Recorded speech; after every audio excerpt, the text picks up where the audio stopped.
What's up, Bolt fam? Welcome back to the God of Thunder podcast.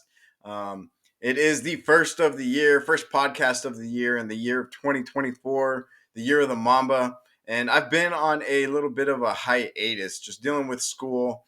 I had a couple things to focus on, but that is over for now until my next exam. But I haven't seen you guys since last year, so happy New Year's.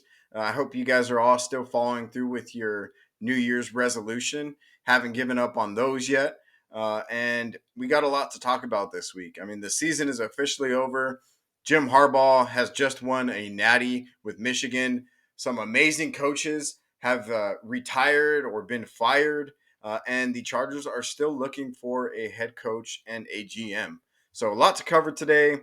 Let's go ahead and jump right into it. Into my official segment that I like to call Harbaugh Watch. This is my weekly update on everything with Jim Harbaugh because, as you know, he should be the Chargers' number one pick for a head coach and is a lot of us fans' number one pick for a head coach because of what he brings to the table. Now, some people don't see this as a realistic possibility and think that he is going to stay with Michigan. But I absolutely believe this is going to happen just based off everything that has happened up until this point. And the last time we talked about it, Harbaugh failed to sign his contract extension, in which he created a deadline with Michigan Wolverines to sign that contract extension prior to Christmas. He did not sign that. And since then, there has been multiple rumors by multiple sources saying that the Chargers are definitely number one option. The Raiders are an option. And some other potential teams could be options. One of the options that was lead to believe that the for sure number one was the Chicago Bears, who have just announced that they are going to stay with Matt Eberflus with their head coaching position. So that is off the table. And there was a lot of ties into between Jim Harbaugh and the Bears that led a lot of people to believe that he was going to go and take that position in the NFL. But with that head coaching position being locked up, bunch of new rumors came out, right? As you could expect, and Chargers are on the top of that list. And part of the reason why the Chargers are on the top of that list is because he has hired a new NFL agent who has ties to the Chargers, who has ties to the Raiders in Don Yee. Now, Don Yee, he has partnered with the Chargers, I believe last year or the year before that, with some type of, I think it was like an Asian Pacific initiative. Forgive me if that's not accurate, but I know it was something along those lines. So Don Yee, the agent, has had conversations with the Chargers. He's familiar with the Chargers organization, ownership, and that is a good sign for us. He is also the agent of Tom Brady, or was the agent of Tom Brady. So we know Tom Brady and the Raiders have relationships because he is potentially going to be a minority owner. So the fact that Don Yee has relationships with Tom Brady is a Michigan quarterback, has relations with Jim Harbaugh. They have a good trifecta going on over there, and also have a really good shot at hiring Jim Harbaugh if they do not stay with Antonio Pierce as a head coach, which I hope they do, not just for the Harbaugh situation, but because he is a rookie head coach in his own right. And I think that a lot of the Raider fans think that that's a good fit. I think that I don't think that's a fact. I think he came in this year with no expectations. Going into next year, the Raiders' expectations are going to be a lot higher than when he was coaching. So that just sets them up for, possible failure. And I don't mind seeing failure over there in Raider Nation. So if that happens, it is what it is. That's my personal opinion on it. Bolt up, baby. But there are also reports, like I said, that Harbaugh has a contract waiting for him with the Raiders. And with all those ties, just like we've been putting things together for the Chargers, I mean, if you put those ties together with the Raiders, I think he has just a good enough possibility of going to the Raiders organization than he does going to the Chargers organization. Now, it makes less sense for me because the Chargers have an elite quarterback. The Raiders don't have an elite quarterback. But this is a huge development, and maybe some of you think that it's a bad sign. However, in my opinion, I think that it's the complete opposite, right? I think the Chargers cannot afford to allow Jim Harbaugh to come to the AFC West and not be the head coach of the Chargers. If he comes to the AFC West and is the head coach of the Raiders, what would that do to us Chargers, or to us fans, to us, to our roster, to our organization, to, and I say our, but you know what I mean, but to the Chargers team? Like, that would be a disaster, because we already have Andy Reid with Patrick Mahomes. We already have Sean Payton, who is a top tier head coach with the Denver Broncos. We already, and then if we have the Raiders get Jim Harbaugh, that's another top tier coach. And then we're honestly the odd man out at that point. And our best option at that point would probably be Mike Vrabel to try to keep us in the running for the AFC West. But that would be an absolute disaster. And I believe that's the last thing that our ownership wants. So, with the possibility of Harbaugh going to the Raiders, I think that puts pressure on the ownership to make that decision fast, quickly, as soon as Harbaugh is ready. Don't even let him have a conversation with the Raiders. As soon as we get the opportunity to hire Jim Harbaugh, we need to absolutely hire Jim Harbaugh. And I think that the Raiders being strong consideration with Harbaugh only pushes the ownership to actually make that move, and is something that is good for us fans, that is going to put us over the top, offer Jim Harbaugh the bag, and keep him and pair him with Justin Herbert and go win a Super Bowl, right? So another interesting nugget that was just put out, as a matter of fact, today on the Colin Cowherd show, was Albert Breer had just reported that um, one of the GM candidates that the Chargers interviewed was named Brandon Brown, who is an assistant GM with the New York Football Giants and has significant connections with Jim Harbaugh. So I don't know exactly the connections. It was reported, like I said, by Albert Breer. But in my opinion, this is just another significant move, another significant dot that you could start putting together, that the Chargers are absolutely looking into Jim Harbaugh and looking to hire him as our next head coach, because everything that we've heard um, from here on out, or here in the past, has just led us to believe that Jim Harbaugh is going to be the head coach. We know that they've had conversations when he was here for the Natty, and um, it's happening, and I believe it's going to happen. And like I said, Harbaugh just won the Natty, and his dreams of restoring greatness to his alma mater in the Michigan Wolverines has been accomplished. And now the only thing left for him to do is win a Super Bowl. And his best option, or his fastest route to getting to a Super Bowl, is coming to the Los Angeles Chargers with a great quarterback, with a top 5 quarterback, with a generational talent in Justin Herbert. If Harbaugh comes to the NFL, which very many think is going to happen, it's with the Chargers. There's really no other option. Yes, you have teams with high draft picks who have the potential of drafting a good quarterback or a good draft pick in Drake May or in Jaden Daniels or Caleb Williams, but there is no guarantee in a high quarterback draft pick of being good. There's no guarantee they're going to be as great as Justin Herbert, right?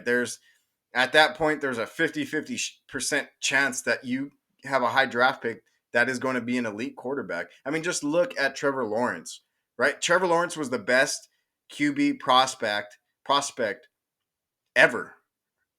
Everyone thought he was going to be the greatest quarterback ever. And when he came into his rookie season, he had a bad year, respectable, right? It happens. Second year, had a good year. But Trevor Lawrence has regressed back to a middle of the pack quarterback this past year and has not looked elite, right? And that's just me trying to prove the point that it makes more sense to go to a place where your quarterback is elite when you have all the stats to back it up. You have the eye test to back it up. Justin Herbert's elite. There's no arguing that. And the fact that you could get a draft pick, there's just no guarantee that you're going to have an elite quarterback. So it just makes all the more sense to come to the Chargers. I also wanted to address like the similarities of the Chargers roster makeup compared to the 49ers roster makeup when he went to the 49ers to be the head coach, right? They had a good combination of rookie or young talent and veteran leadership, which the Chargers do have now moving forward. And the only significant difference to the rosters, I think, would be having a generational quarterback in Justin Herbert compared to them having Alex Smith at the time and then eventually Colin Kaepernick, which led them to a Super Bowl. So just imagine what Jim Harbaugh could do with a Justin Herbert, right? You've seen what he did with Alex Smith and Colin Kaepernick. Now you get Justin Herbert. Now you come over to LA. Now you lead us to a Super Bowl, right? And with that being said, like if we do not get Harbaugh, right, if our number one option is off the table, then who are we going to get? Then who's going to lead us to a Super Bowl? What coaches have that ability? And I mean, I think this is absolutely the best head coach cycle that we've seen in years, right? So many of these great head coaches have been either fired or have retired, and there's a lot of good candidates out there right now, right? The starting off in college football, even though he's retired, I'm not saying he's a potential candidate for head coach, but Nick Saban um, just retired, one of the greatest college football coaches of all time. You have Pete Carroll, who has essentially retired, but I think he's left the door open to coach as well. So possible candidate, maybe. I wouldn't choose him, but he has just been let go by the Seahawks. You have Bill Belichick, who is the greatest NFL football coach of all time, has just been released by the New England Patriots. And then you have a huge surprise in Mike Vrabel, who was just fired by the Tennessee Titans, who I put in, even though he doesn't have a Super Bowl, he does have a NFL Coach of the Year under his belt, but he has the same makeup of a Bill Belichick and a Pete Carroll in that their ability to build cultures and to have an identity of their football team. So I kind of lump all of those three in the same category if we don't get Jim Harbaugh as those candidates for the Chargers. Now, starting off with Bill Belichick, I've covered him multiple times and what he brings to the table, which is pretty obvious.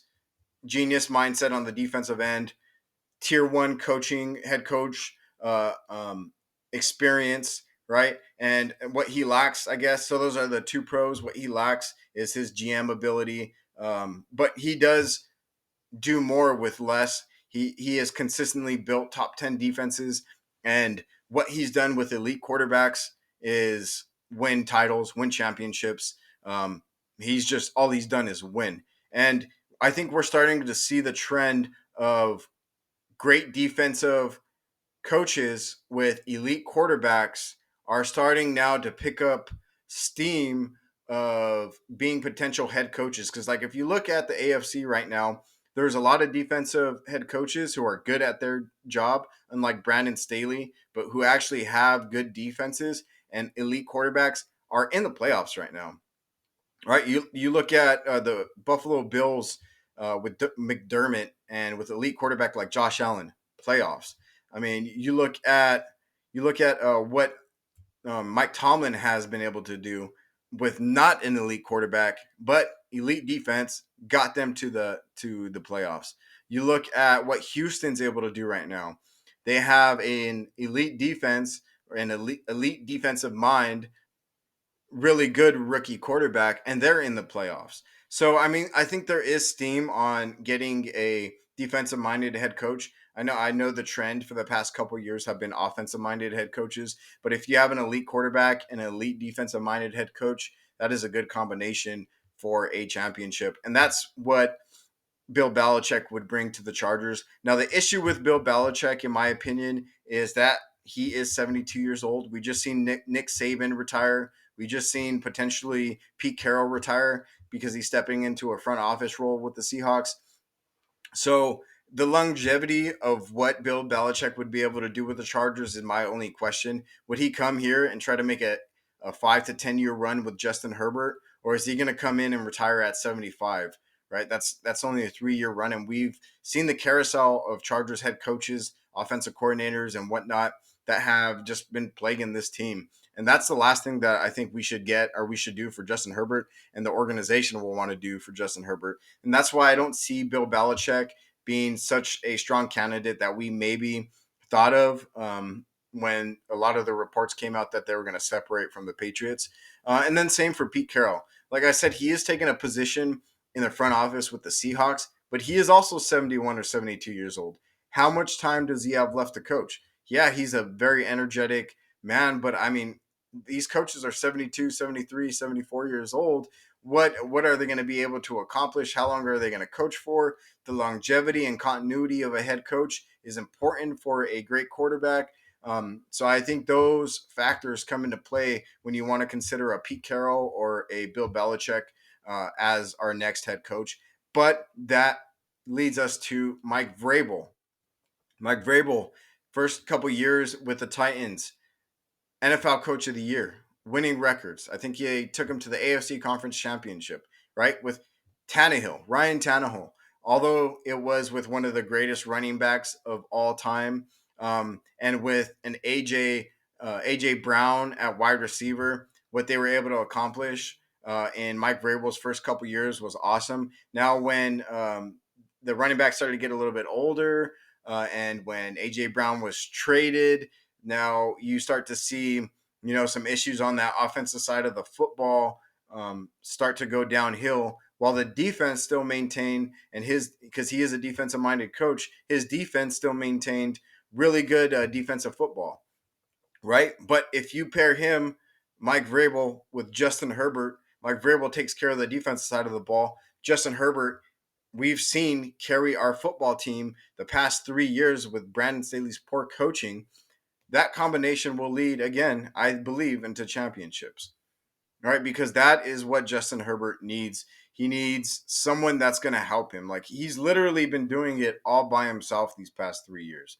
He has been putting up historical numbers in year 1, 2, 3, and year 4 of being a quarterback. And he hasn't had any help on the defensive side of the ball.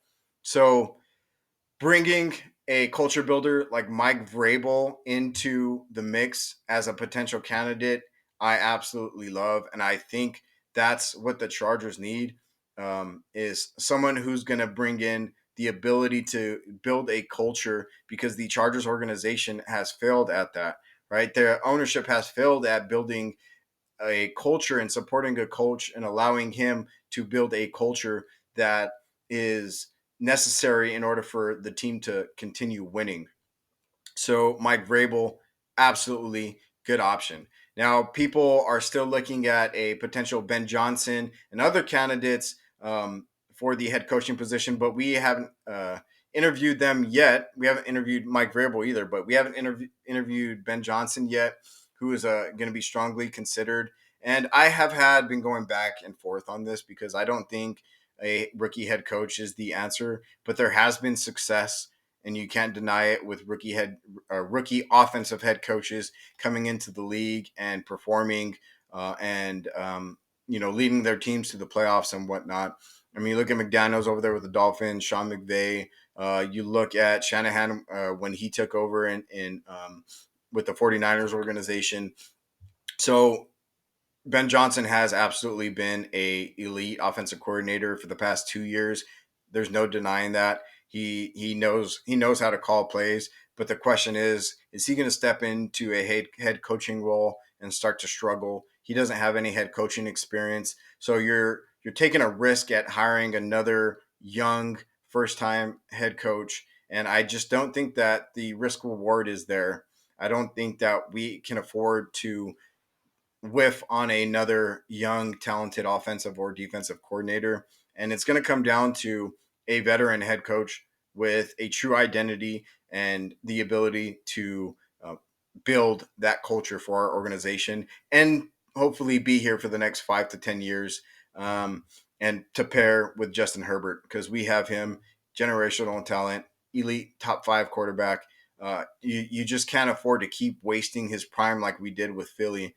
10, 15 or 10 years of mediocrity, because we couldn't get the head coaching position right. We have the opportunity this season to get the head coaching position right.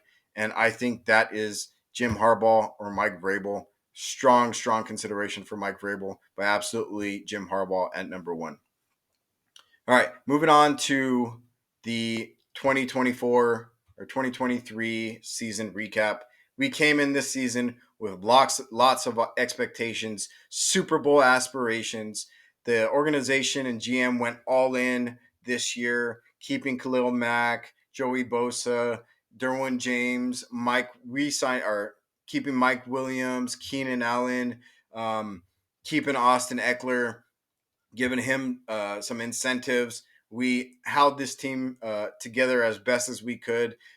At the end of the day, it was just, a epic failure of a season. We ended up firing our head coach and Brandon Staley when we should have fired him last offseason.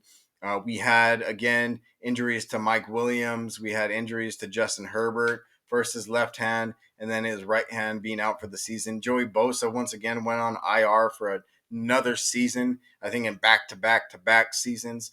And then, like I said, Mike Williams tore his ACL out for the season, being injured again.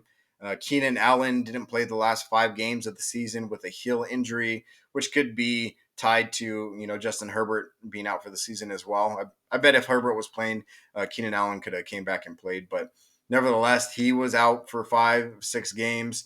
And then just everything that happened, unfortunately, going 0-3 to start the season, just really was not the start that we needed, and we basically ended the season how we started, on a losing streak and with disappointment, right? But there was not only bad things that happened. I think there was a lot of positive that came out of this season, and you just look to our draft picks, right? We'll start there. We'll start with our second round draft pick in Thule. Played, I mean, I exceeded everybody's expectations. Played extremely well against a run.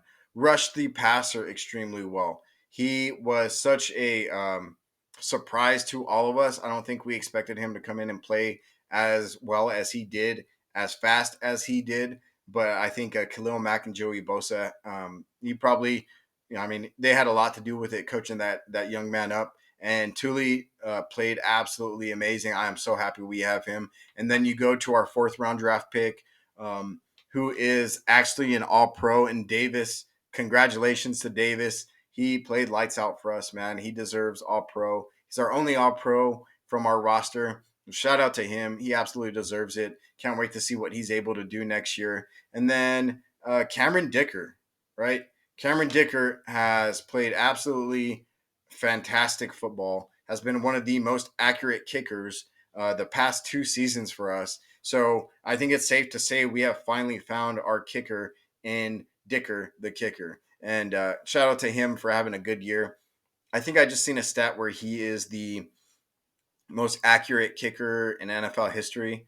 Now, he's only done it for 2 years. So someone like Justin Tucker has done it for 10, 15 years.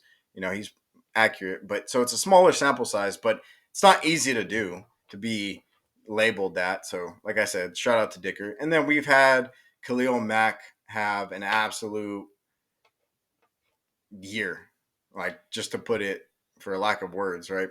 He has had potentially one of his best seasons of his career, and the man's 32 years old. This guy didn't take any games off. He remained healthy the whole season, and he put up numbers. I think he finished 3rd in the sack numbers this year, and he played absolutely lights out. Shout out Sean Merriman.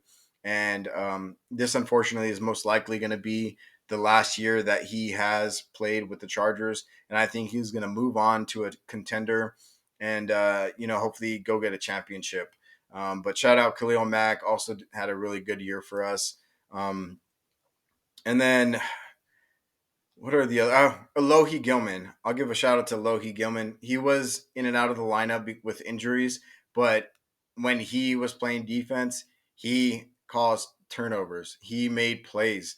And Alohi Gilman is a free agent, so hopefully he comes back next year with whatever administration we bring in the 2024 season. I do plan on making more videos on potential roster moves that we're going to have, and our potential draft pick that we're going to pick. But I think it's too early to tell because if we don't have an idea who our head coach is, then we don't know which way we're gonna go. Like some will say best available, but there's too many potential roster moves we can make, and like the moves we can make with our top 5 draft pick, right? If we get a defensive minded head coach, I think that changes what we do in the draft. If we get a offensive minded head coach in Jim or Vrabel who like to run the ball, I think that changes what we do in the draft and with our roster.